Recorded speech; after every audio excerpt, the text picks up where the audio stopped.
pajak kepada orang pribadi atau badan atas penghasilan yang diperoleh dari negaranya. Contoh, yurisdiksi domisili dan yurisdiksi sumber. Contohnya, Tuan Amin, seorang warga negara Indonesia, memperoleh bunga dari Tuan Soleh di Jakarta sebesar 15 juta. Berarti Indonesia berhak memajaki Tuan Amin menggunakan yurisdiksi domisili dan sumber.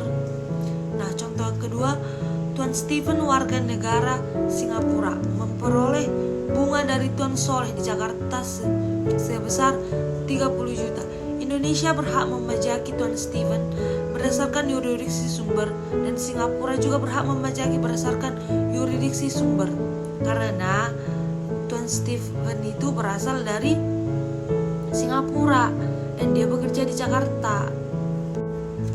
Nah, kita lanjut untuk bentuk usaha tetap. Subjek pajak luar negeri dapat menjalankan kegiatan atau usaha melalui suatu bentuk usaha di Indonesia dalam hal mempunyai kedudukan manajemen yang berada di Indonesia. Tempat kedudukan manajemen efektif yang terdapat persetujuan penghindaran pajak berganda dapat diartikan sebagai tempat 1. Keputusan manajemen atau komersial yang signifikan dibuat atau pengurus membuat keputusan untuk kepentingan badan. Pemenuhan kewajiban perpajakan bentuk usaha tetap dimulai sejak menerima dan atau memperoleh penghasilan yang bersumber dari Indonesia melalui bentuk usaha tetap di Indonesia. Kewajiban subjek pajak dalam negeri dan luar negeri. Sedangkan untuk badan, kewajiban subjek pajak luar negeri ketika menerima atau memperoleh penghasilan dari Indonesia. 2. Untuk subjek pajak luar negeri, penentuan saat dimulainya kewajiban subjektif adalah pada saat timbulnya hubungan ekonomi subjek pajak luar negeri dengan Indonesia. Cakupan geografis pemajakan penghasilan. Yang pertama, yurisdiksi domisili yang bertempat tinggal di Indonesia. Yang kedua, yurisdiksi sumber, yaitu pemajakan kepada negara tempat sumber penghasilan berada. Hukum pajak internasional merupakan suatu aturan-aturan yang berlaku bagi negara-negara yang saling berkepentingan atau yang berkaitan dengan subjek pajak ataupun objek pajak yang berkaitan dengan hak pemerolehan pajak yang mengikat subjek atau objek tersebut.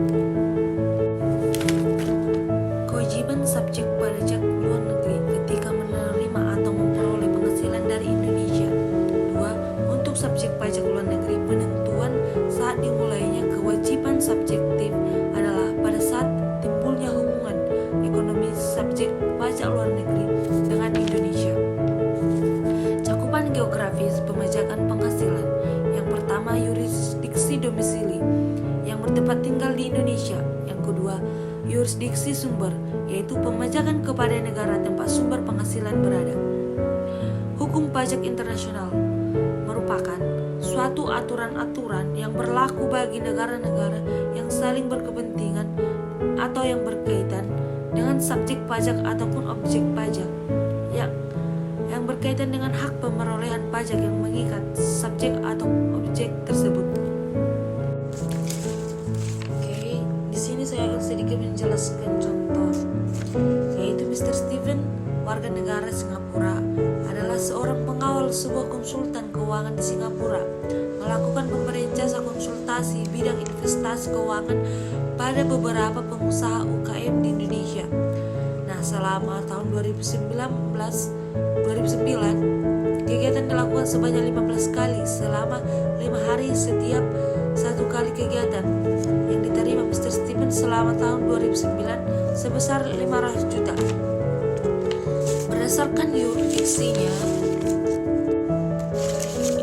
negara mana yang berhak memajaki dan berapa PPh terhutang bila diasumsikan tidak ada tax treaty antara Indonesia dan Singapura. Nah, di sini saya akan menjawab sendiri.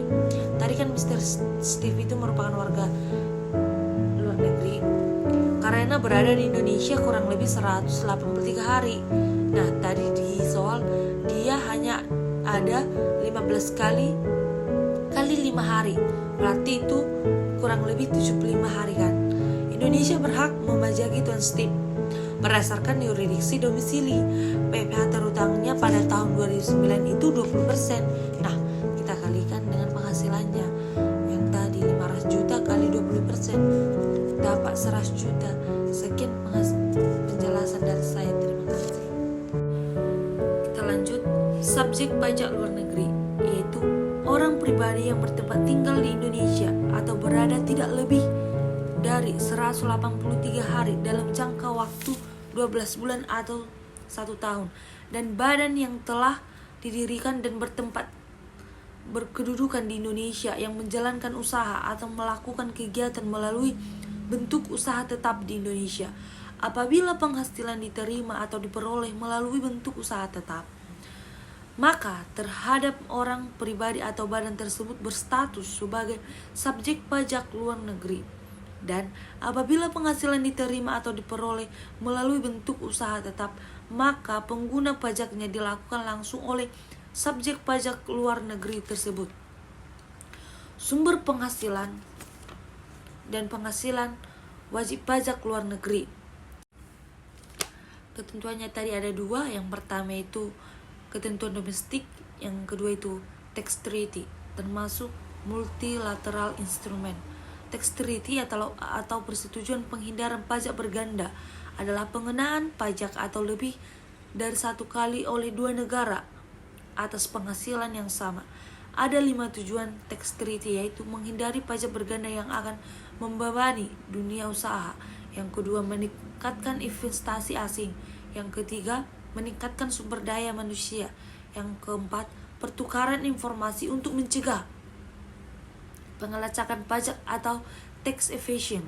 Yang kelima, kedudukan antar negara adalah setara.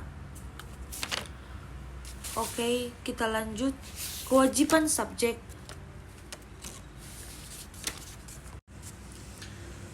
Kewajiban subjek SPLN yaitu menjalankan usaha atau melakukan kegiatan melalui badan usaha tetap. Yang kedua, pada saat menerima atau memperoleh penghasilan dari Indonesia. Subjek pajak orang pribadi dalam negeri yang merupakan warga negara Indonesia berubah status menjadi subjek pajak luar negeri atau yang sering disebut dengan SPLN, maka penghasilan yang diterima dari luar Indonesia maka tidak dikenakan pajak lagi jika orang pribadi tersebut sudah sah menjadi SPLN. Nah, untuk badan usaha tetapnya, bentuk usaha yang dipergunakan oleh SPLN itu untuk menjalankan suatu negara kegiatan di Indonesia. Tipe bentuknya biasanya seperti gedung kantor, pertambangan, perkebunan, atau proyek konstruksi. Oke, kita lanjut tentang implikasi P3B atau pemajakan berganda atau tax treaty, yaitu pemberian keringanan dalam bentuk pembebasan baik objek maupun pajak dapat menganalisa secara tuntas.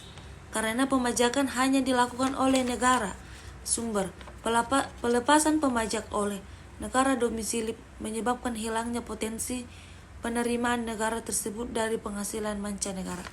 Sekian penjelasan saya tentang pajak internasional, semoga bermanfaat. Terima kasih.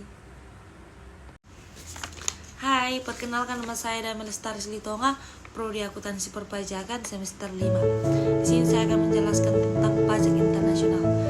Yang pertama yaitu pengantar yurisdiksi. Yurisdiksi adalah hak pemajakan suatu negara terhadap yang diterima ataupun diperoleh oleh warga negaranya, baik yang bersumber dari dalam negeri maupun luar negeri. Yurisdiksi terbagi atas 2, yaitu yang pertama yurisdiksi domisili dan yurisdiksi sumber. Kita bahas satu persatu yuk.